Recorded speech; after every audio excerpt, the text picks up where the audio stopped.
Our political analyst Michael Yaki is back again today to talk about the change to pensions in San Jose, the labor decision in Wisconsin, and some other of the issues in the California election yesterday. Let's start with Wisconsin. Was this pro-Scott Walker, anti-union? Was this just a money issue? How do you assess what happened in Wisconsin? I think there are two issues here. One is that there is a backlash against public employee unions. There's without a doubt. Even in San Francisco, we've seen it. San Jose, you saw it.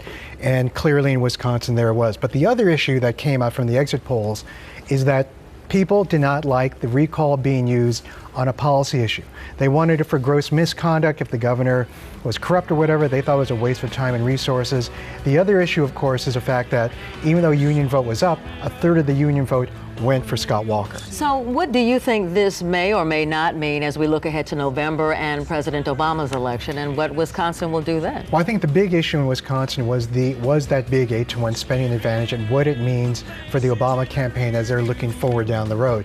I think there's going to be a lot of money put in Wisconsin and other states that are lean Democrat to put them in the toss-up column, divert resources that the Obama campaign would like to use in true toss-up states like Nevada or Virginia. Okay, let's now look at San Jose. Again, another pension issue where the voters decided, you know, we do need to make some modifications to pensions for city workers. You see that as a trend. You alluded to that in San Francisco. Now you see that as a trend. Well, San Francisco, luckily, everyone came together under the mayor and worked out an agreement. With Warren Hellman, yes. But in San Jose, it didn't work that way. And in fact, what you see there is they have a much different system that they implemented there. They actually have a two-tier system for people who already have vested rights, whereas San Francisco, it's just a floating premium. But it is bad news if you're a public employee union, and it's not surprising. People are dissatisfied with government.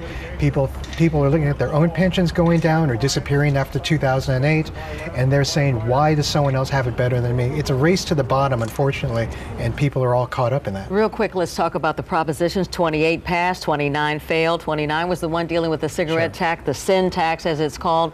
People actually, although it was tight, nonetheless, it did fail. Were you surprised? I'm very surprised. Usually big tobacco always loses, even though there are a million. Someone said there's still some votes out there. Those votes tend to break the same way as they do in election day. It depends on where they are, but I am very surprised. The term limits were modified. Real quick, top two, the open primary. Right. Do you think it was successful? No. No, I think that it caused confusion and really didn't do anything other than create rematches for November. All right, we'll talk again at 6 o'clock. Michael Yaki, thank you. And we're joined now by our political analyst, Michael Yaki, for some more perspective on yesterday's primary. Let's start with talking about the open primary, the top two system, which was used for the first time here in California yesterday, which meant that only the top two vote getters, regardless of which party you're in, will move on to the November election.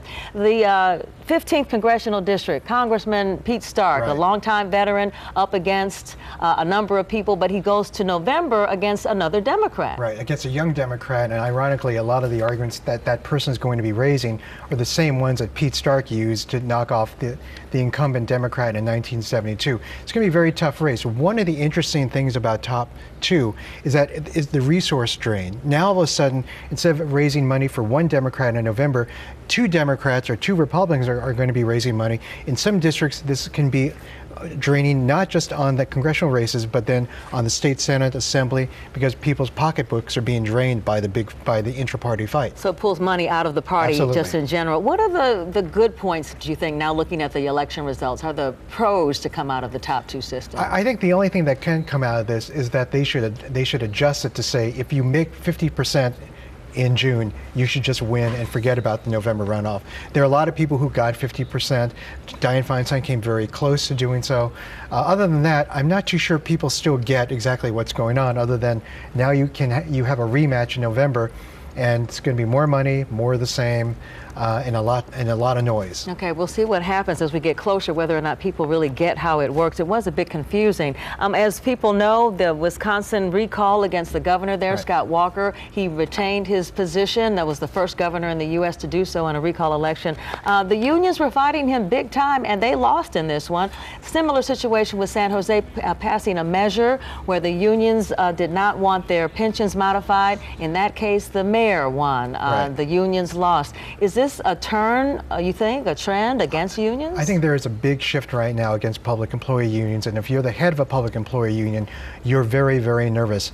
If I'm the head of the public employees for the state of California, I'm extremely nervous right now because you can bet there's some people right now thinking about a Prop 13 type initiative to do pension reform for the state of California. If you're a municipal government, you have the upper hand now because if you can't get a deal, you can always go to the ballot. You can always threaten to put a worse deal on the ballot than you're offering at the table. To get a compromise from your Absolutely. union workers. Well, we'll see how this plays out. Michael Yaki, thank you for your analysis. We appreciate it. And we